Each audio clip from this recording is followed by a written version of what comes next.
discovered, in inverted commas, this Zha-Wei hospital, I spent quite a bit of time looking around and convinced myself that they were probably onto something.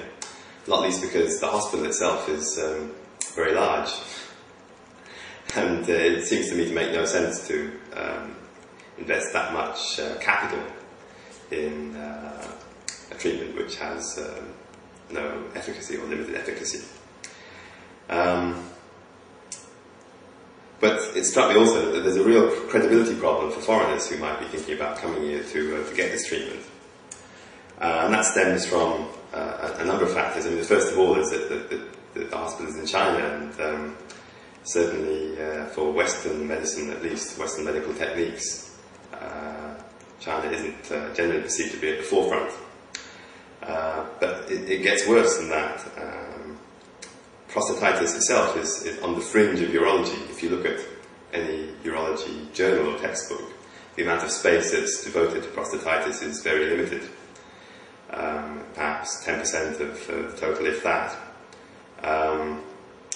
So prostatitis is on the fringe, and on top of that, the urologists, the minority of urologists in the West that are looking at prostatitis and researching it intensively, to some extent seem to be off on a tangent, looking at non-bacterial etiologies, non-bacterial explanations for the illness, which I think is somewhat misguided.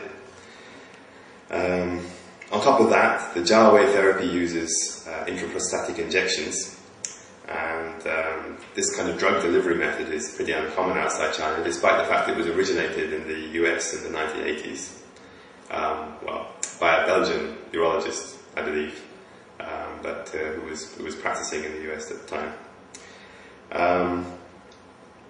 Which is odd in itself, because urologists seem to be fairly keen to do prostate biopsies, and the intraprostatic injection is a simpler version of prostatic biopsy in a way, because the needles are smaller. And finally, the final kind of fringe element of the Zha-Wei therapy is it uses a decalcification or deblocking formula. And these are extremely uncommon.